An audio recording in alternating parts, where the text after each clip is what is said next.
Hello, good, still morning technically, it's 11:57, so I'm counting it that as morning. Welcome to the vlog.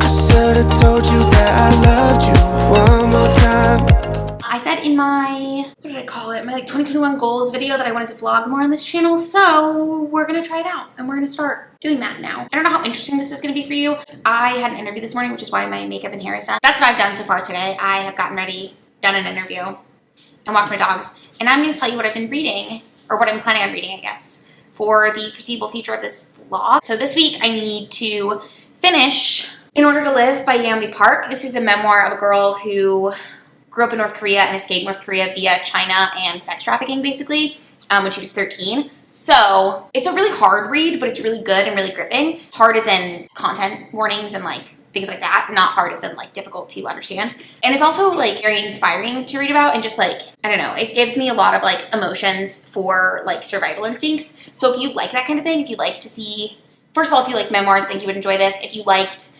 Educated by Tara Westover or The Glass Castle by Jeanette Walls, I think you would like this. They're not exactly the same. Those books are more similar than they are to this, but it's a similar type of thing of getting out of the situation that you were born into. So yes, I do need to finish this. I'm also in the middle of Blade Runner, or Do Androids Dream of Electric Sheep by Philip K. Dick, which is the book that Blade Runner is based on. I don't know how much the movie follows the book, because I'm only 90 pages into a 258-page book, so that's about 35%. But so far, I don't really understand the plot. It's actually set in January 2021, which is why I wanted to read it this month. I thought that would be kind of interesting, just to read it this month and get that perspective on it, on what 2021 is really like versus what Philip K. Dick thought it would be like when he wrote this, I think in the 60s. But it's about this futuristic world where most of humanity has left the Earth because it's not safe to live here anymore. And on Earth, there's they're a set of androids that are very human-like. And we're following our main character, whose name is Rick. Can't remember his last name, who is a bounty hunter. And so his job is to find the androids and take them out, basically. And it sounds like you only get rid of androids that are doing bad things. Not all androids are illegal, just the androids who are evil. I don't really understand that part of it. And the way that they find these androids is through this empathy test. And it's interesting because in this future, I guess they're all vegan, it sounds like, because they don't eat any animals and they don't use anything that comes from animals. And that's part of the empathy test, is that you would be shocked and appalled by having a leather jacket or something like that. Also, everybody has to take care of an animal. That's the test to see if you're a good person or if you're empathetic enough, I guess, is that you have an animal, but you also have to have the amount of money to pay for an animal, because it sounds like the same thing that's sort of killing humans is killing off the animals. And a lot of animals are extinct now, so to have an animal that is alive, you have to have a lot more money. So it's kind of a commentary on economics in the same way that it's a commentary on society as a whole. I'm confused by the storyline so far, but it is interesting to me. And then I'm listening to When They Call You a Terrorist by Patrice Concolors on audiobook. I listened to some more this morning. This says I'm 20% of the way in, but I think I'm a little farther than that now, probably only 28%.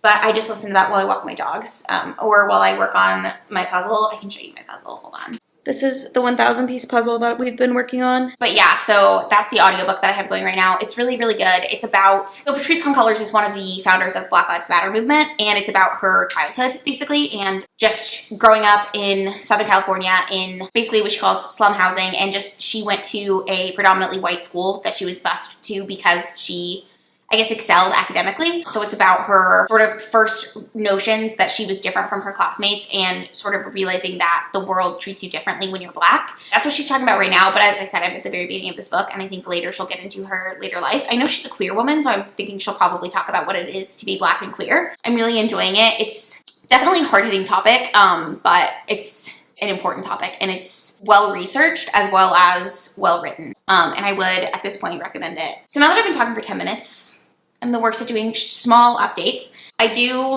think I'm gonna finish In Order to Live today. I did the math, and to read everything on my TBR plus Do Androids Dream of Electric Sheep, I need to read 148 pages per day. This is my last week before I go back to classes full-time, so I'm thinking that I'm gonna try to dedicate most of my days that I'm not working on my moot court brief to reading so that I can get ahead of my schedule, and then I'll recalculate every weekend going into the next week how many pages I need to read per day. So I think that's how I'm going to do this. And I calculated, I'll just show you, I guess. I write it in my bullet journal on the notes section. So this is my like setup. It's very simple. So 147 pages per day. So I guess I was wrong. 147, not 148. But anyways, that's it. That's my update. I think I'm gonna watch some more YouTube right now. Probably not the smartest idea, but right now I'm watching The Female Revolution of Shoujo manga from The Artisan Geek, so I'll have her listed down below. I don't read a lot of manga, but I think it's interesting to hear about, I guess, like cultural shifts. It's about this group in Japan that, again, I'll link the video down below, but it's about this group of women who were actually some of the first women who were hired into the manga scene and how that has changed sort of what manga is. So it's interesting. I'll link it. Okay, I'm gonna watch that and then I'm gonna eat some lunch and read the rest of In Order to Live, and I'll probably check in with that after I read it. What am I talking about? Okay, bye. Hello, it is still Monday. It's about 5 o'clock and I just wanted to pop on to let you know that I did finish In Order to Live, actually just now. This book was so good. I haven't run it through my rating system yet, but I think it'll be 5 stars. Honestly, a lot of times with nonfiction, I sort of give them a star rating on Goodreads based on my enjoyment of them. And since I love this will probably get 5 stars. But I did just want to let you know that I came up with my own rating system. I mentioned this at some point in 2020 that I wanted to come up with my own rating system for nonfiction because I didn't feel like Cawpile, which is G from Book Roast's rating system. I'll link her most recent spreadsheet talk through video down below. That's what I use for my fiction, and it works pretty well for that, but I wanted to come up with something that I could use for nonfiction. So what I came up with is like writing / tone, pacing / storyline, subject matter, intrigue, and enjoyment. So I'm going to run this through. I imagine that this will be a 5 star, and honestly, I'm just going to give it 5 stars based on my enjoyment because my enjoyment for this book was 10 out of 10. So I've read a little bit more of Do Androids Dream of Electric Sheep, but nothing substantial has really happened, but I will update you when I update you. I'm about to go walk the dogs, and so I'll listen to more of the Patrice Concolors memoir that I'm listening to. But this might be the last of my check-in today, but I just want to let you know that I finished that book, because I'm really excited about that.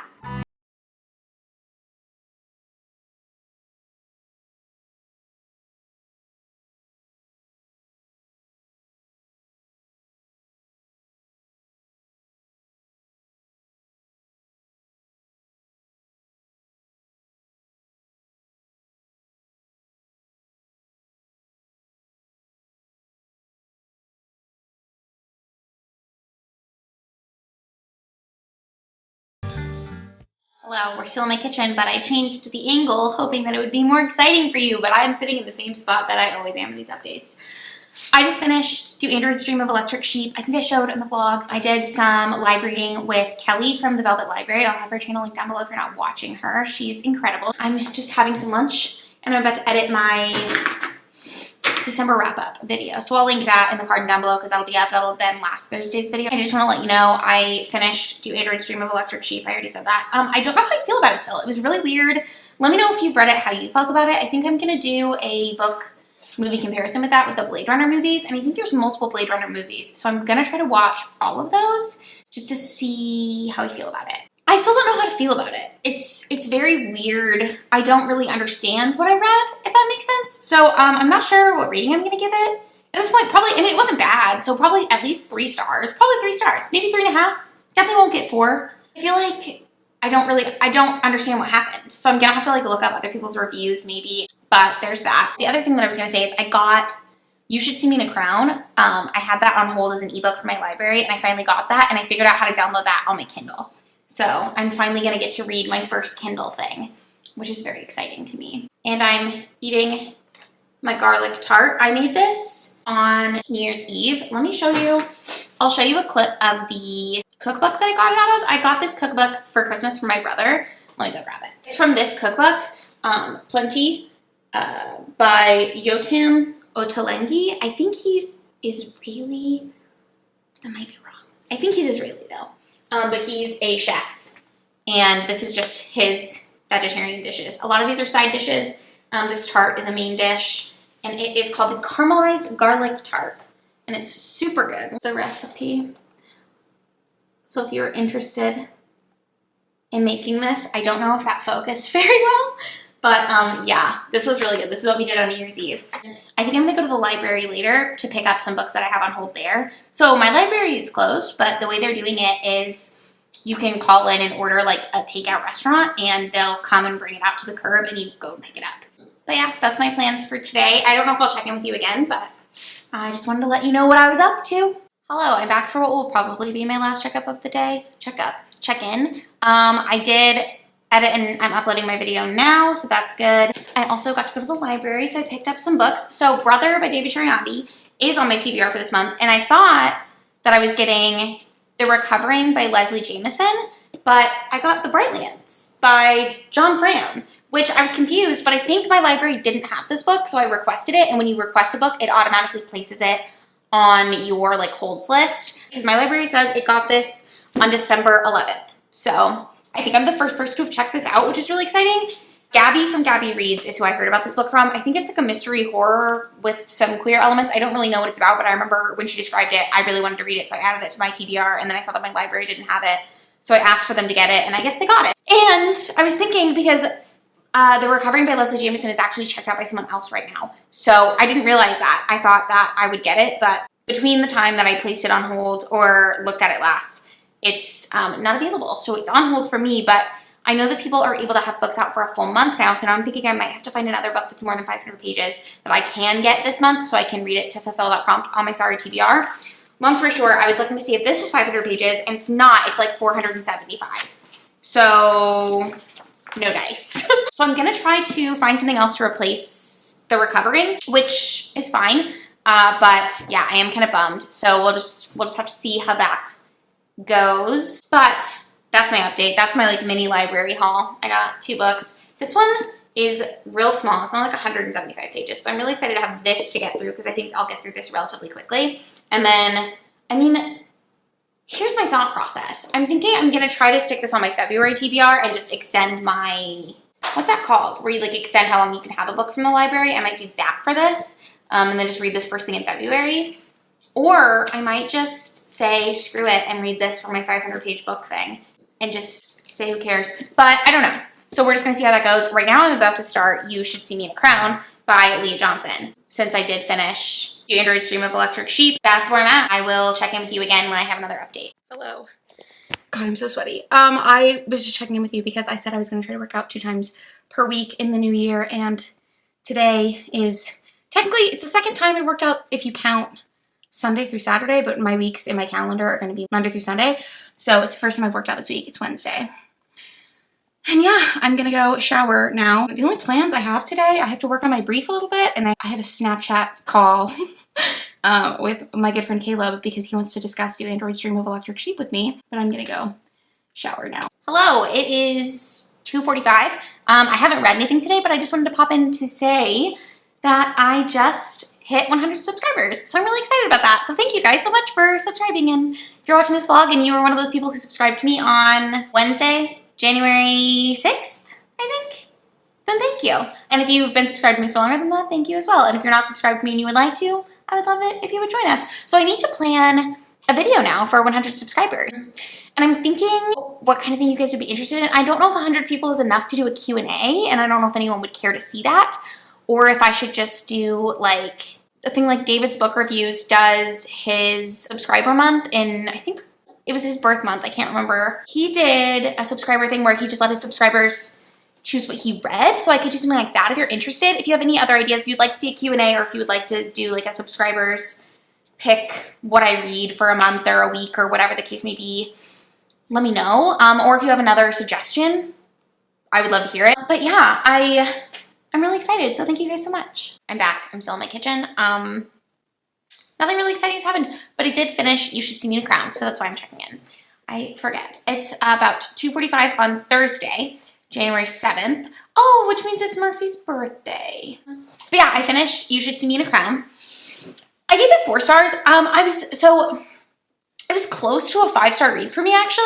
And I think I've already talked about what this is about. It's about Liz Lighty, who is a Black queer teen growing up in the Midwest, and she is trying to go to a private college that is the college that her mom went to, but her financial aid falls through. So then she needs to come up with a way to make some, I think it's like I don't know if $10,000 is the exact amount, but I know that's how much her financial aid fell through. It seems like kind of a lot now that I'm thinking about it. But she decides to run for prom queen because at her school, prom is a really big deal, and the prom queen gets 10 grand, I guess. I don't know how much money exactly it was. I didn't think about that until right now.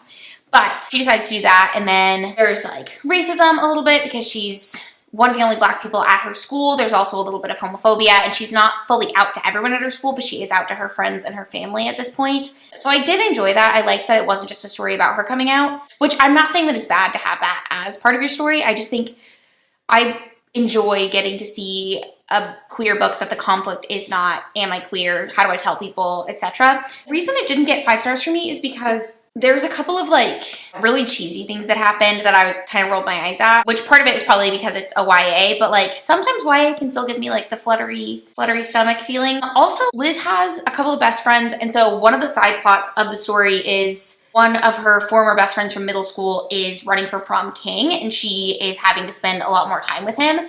And so you're sort of figuring out why they stopped being friends and like that kind of thing. I felt like that was kind of rushed and never really fully resolved. And then she gets into a fight, not really a fight, but like one of her other friends does some like hurtful things to her, and that never fully resolves. And I didn't feel like that friend ever really apologized. And then it just sort of like skims over that part of it. And that part of the plot felt kind of rushed to me because it seems like if you want to add in these extra conflicts, aside from like the main conflict, you should develop them better. So that was one of my issues. And then also, this was the type of book that I felt like could have prompted an emotional response in me, and it didn't. So that tells me that I didn't like really, really love it, but I still think it's a phenomenal book. And I think that if you are interested in reading a YA contemporary, I think it's a really good one. Here, come on. No, you're just gonna sit. Oh, there's your nose. There's your nose, birthday boy.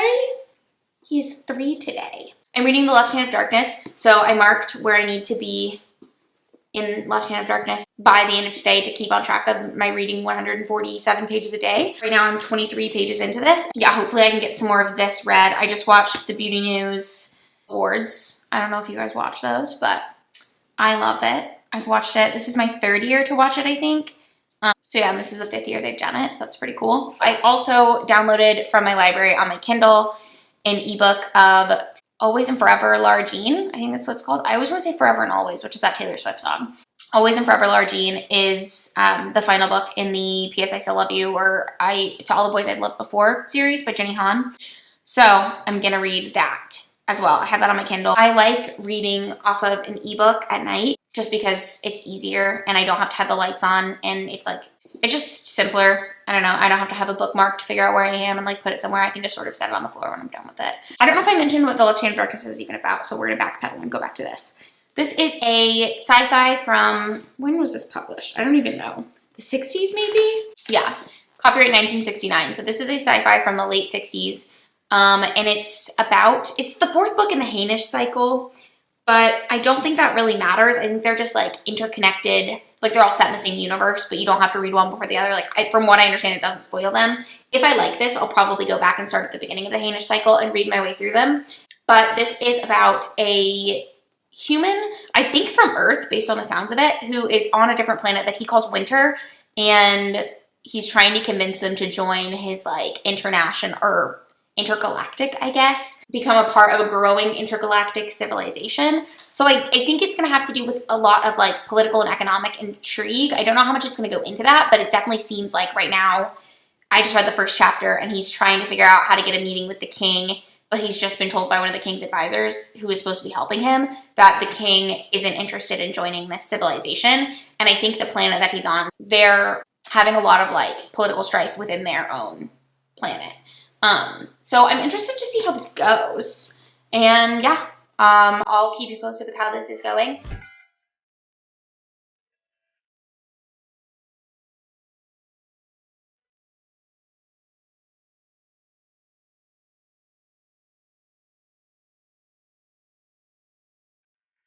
Murphy, you want a treat? You want a treat? It's an omelet. You want some?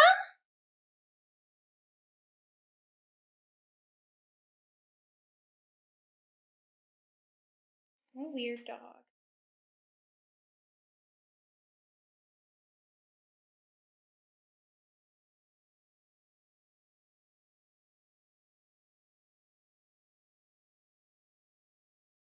Was that good, man? Was that good? Are you so happy to be 3? Are you so happy to be 3 years old?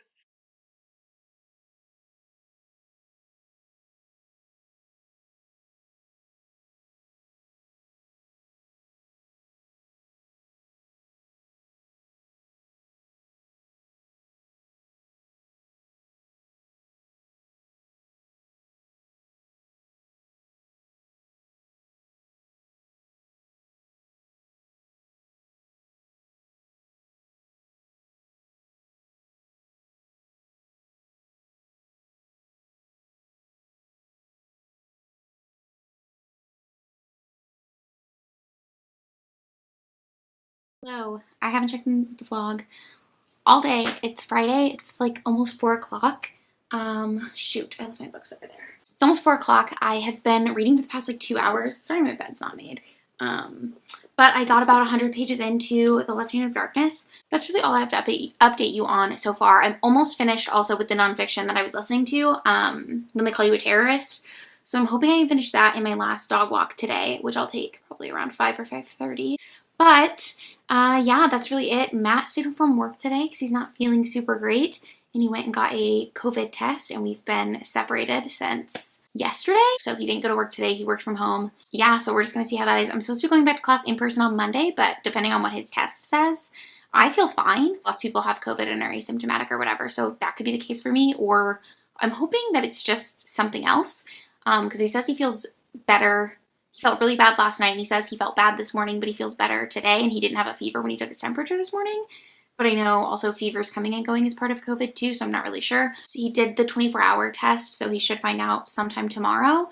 And then I might have to email my professors and say that I can't go to the first 2 weeks of classes. That's it. That's the only update I have. I don't know how much more I'm going to update this vlog. I think probably tomorrow will be the last day because I want to have this up on Sunday so that you guys have time to tell me what you would like to see for my 100 subscribers special, which is silly, but I want to celebrate the little things, you know? But yeah, that's it. Those are the only plans I had for today. It's just been a very chilled week. Will probably be a very chilled weekend. I got one of my textbooks in for school today, so that was really exciting. It was really quick. It's my trial advocacy textbook. So I was surprised at how fast it came in because I think it was supposed to get here on Tuesday. And it's, like I said, the Friday before. And I ordered them on Wednesday. So pretty quick turnaround. I hate ordering my textbooks from Amazon, but it's always the place with the cheapest textbooks and the fastest like delivery. Because I could order them all for my school, but it costs, in some cases, like double or triple the amount. And I feel like I already get like screwed on tuition, so I'm not really in the mood to do that. But if you are a college student or in law school or graduate school, let me know if you buy your textbooks from somewhere else, because I did get 1 or 2 textbooks last semester from this place called Barristers. They had some, but they seem to only have like let me get an example, like the traditional textbooks that are like this, rather than like the textbooks that I got for my trial advocacy class is like a floppy paper. It's like a paperback. It's big, but it's like a paperback type thing. I don't know if that made sense, but yeah, if you do buy your textbooks from somewhere besides Amazon, I would love to know where. I know Chegg has some, but they were sold out of everything that I needed. I have to wait until I get my stipend to buy my textbooks, and I usually get my stipend like the week before class. And so even if I buy from Chegg, a lot of times Chegg takes a month to ship. I don't know why. Anyways, that's the only update. I don't know if you can tell I'm kind of lonely because I haven't been able to talk to Matt in so long. I'm just gonna probably chill. I'm probably gonna watch some YouTube videos. I guess you'll see what I'm doing this weekend before anything else, but yeah, that's it.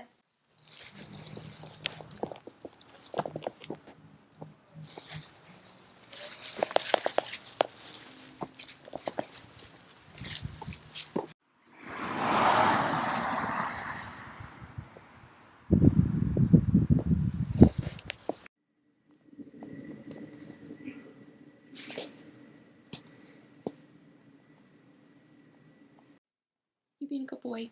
You're being good. We love you. Where's your brother? Got my coffee. It's Saturday morning. It's 9:45. I just did my morning yoga. I slept in until like 8:30 this morning, which is pretty good for me. What did I bring you here for, you are wondering? I am wondering too. I wanted to talk about the books that I read this week because it's Saturday. What? The first book that I finished in this vlog was Do Androids Dream of Electric Sheep. In fact, I'm certain.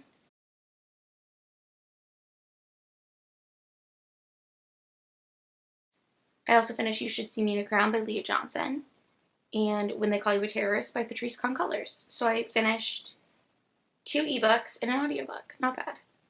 And then I'm now reading Always and Forever Lara Jean by Jenny Han, The Lifting of Darkness by Ursula K. Le Guin, and The Bone Witch by Erin Chapeko. So, and then as I finish these, I'm planning on finishing at least one more book this weekend, if not both of the actual books that I'm reading. I think I can definitely do Always and Forever Lara Jean. So the question is whether or not I can get through Lifting of Darkness, and I'm hoping I can. I stayed up for like an hour reading it last night. I didn't get very far. I read like one other chapter, but some other chapters are like 10 pages and others are like 35. So I read a 35-page chapter. It probably wasn't an hour, but it was a little bit. What I'm enjoying about this one the most, I guess I'm not going to go in chronological order of the way that I read them, but that's okay. So what I'm enjoying about this one the most is the conversations that it's bringing up about gender and sexuality and what living in a genderless society, like the benefits, I guess, it's bringing up pros and cons. And it's interesting because all of the cons so far seem to be like cultural cons, like this doesn't fit in with the guy whose name I can't remember, Genly? It doesn't fit in with Genly's, I guess, cultural background and the other people and human-like aliens. It seems like they're all human to some extent. That's what he's like saying about them, but I don't know if they actually are or if they're just like, we're supposed to interpret them as like human-like. But every alien planet that he's come across has been more similar to his own version of gender and sexuality than these people are the people of Winter. I think I already mentioned this. I hope I already mentioned this, but the premise of this book is it's a guy who is coming from, I don't know, it's unclear if it's its own planet or if it's just a group of planets who are within this certain area, and I think it's to prevent intergalactic war. They have basically like a UN council, and they're trying to get this planet of Winter to join that. That's my understanding from only reading this, and I also understand that this is book 4 in the Hainish cycle, so if you really wanted to get the most out of this book, you would read it fourth, but the author said you can read them all standalone, so they're just in the same universe, so bearing that in mind. But he's on the planet of Winter, and he starts in the country of Karhide, I think is how you pronounce it, and it's these people who don't have any gender, and then they go through what's called the Kemmering, which is when basically it's like their monthly cycle when they can reproduce, and they'll get into Kemmering pairs, and one of the pairs will turn female and the other will turn male, and then the female person will stay female for the duration of pregnancy and lactation and then go back to being genderless, which is really, it's an interesting way to look at it. That's going on, and what I thought was so interesting, I wish I had tabbed it now. I'm kind of annoyed. Well, I can't find it now. If I find it, I'll try to like write the passage out, but it was something like, because of the nature of being genderless in this society, no one in the society has the burden that women in societies with gender have. And I assume it means biological women, like people who are biologically able to create a baby, because only like statistically 50% of society carries that burden, and the other 50% of society has total freedom from that burden. But in this society, nobody has the total freedom that cisgendered men have in our society, and nobody has the total burden of like children bearing in that sort of since no one has that definitive ability, like you switch back and forth, nobody is left with that whole burden that cisgendered women have in our society, which I just think is very interesting. Never, I guess, really considered it that way, and that's less to do with them being genderless and more to do with the fact that they're sexless. I'll just say, what I was going to say about this book is that I didn't think that this book was about that as much as it is. So that's this. It's really interesting, but it is kind of, again, I hesitate to say dense because I don't think it's, well, maybe dense is the right word then, because it's not like necessarily difficult to read. It's just it's a lot of information to sift through. So, and I felt the same way about Do Androids Dream of Electric Sheep, kind of, except for with Do Androids Dream of Electric Sheep, there's a lot of action, but oftentimes, and I guess Lifting of Darkness, Ursula K. Le Guin does this as well. It might just be a classic sci-fi fantasy thing, but rather than focusing on the building of the action and what's going on, there's a lot of focus on description of the setting and description of this and description of the thought process, and then she'll tell you this is what happened. And then course, I read You Should See Me in a Crown. I think I've talked about that one a good amount. But it's about Liz Leidy, who wants to go to Pennington, which is where her mom went, her mom passed away when she was younger. And she's relying on this scholarship, and her scholarship falls through, so she decides that the only way she can get the money to be able to afford to go to Pennington is by running for prom queen, because her school has a scholarship for the person who wins prom queen, and I assume king as well, I don't really know. But it's really cute, and she is queer, but she's out to her friends and her family, but she's not like out. Still high school, not everybody knows, but she sort of starts to have a crush on this girl, and then her school has some like homophobic rules about who you can and can't take to prom, and what you can and can't wear at prom. So it deals with a lot of that, and then also she's black, so it deals with the intersectionality of that as well, which is really interesting, and I think it was really good to see that in a YA, just because I think that's an important topic to go through. I feel like I've talked about Do Androids Dream of Electric Sheep ad nauseum. I liked it, and the more I hear other people's opinions of it, the more I think that if you're interested in it, I would definitely give it a shot. But it's definitely one of those books that I felt like I needed to talk to other people about what had happened in it after I read it. And I think I mentioned this in the vlog already, but I talked to my friend Caleb from law school, who said he read it a couple years ago. But, hi baby. Murphy always thinks I'm talking to him, by the way. Whenever I talk in these vlogs, he always comes over here like, what are you saying? And why are you not talking to me? What are you talking about? Hello. And then Marvel, of course, is just asleep in the other room because he could not care less. What was I talking about?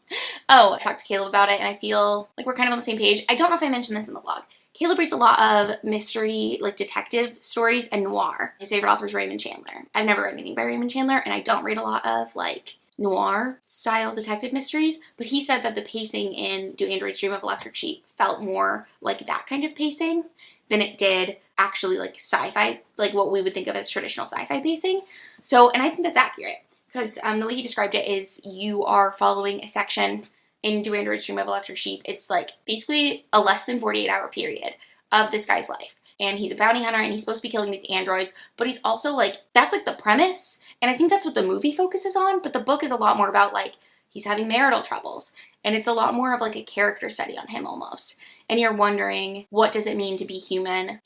What does it mean to have empathy? Is empathy a man-made construct? Because it's just really interesting. I don't want to give anything away. It's one of those books that I liked more in retrospect than I think I actually liked while reading it, if that makes sense. It's still a 3-star. I say probably 3.5. So, I mean, if you're interested in that concept, I would read it. But also, I think it's going to be a book that you're going to have to do work to read. So if you're not in the mood for that.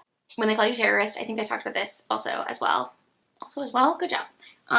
This, I think I mentioned, I was expecting it to be, or did I not mention? Have I not checked in? I can't remember now.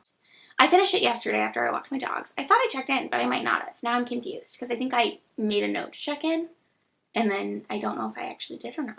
When They Call You Terrorist is Patrisse Khankaler's memoir, and it's less, so I was expecting it to be, because the subtitle is a Black Lives Matter memoir, which does make sense, because she's telling her story about, she has a brother who is, he's not schizophrenic, schizoaffective. He has schizoaffective disorder. I don't know if they're the same thing. I don't know very much about that kind of thing. He is like her growing up and him being targeted by the police when he was young. And she's talking about how like a lot of the reasons that the school to prison pipeline exists is because there's nowhere else for these kids to go.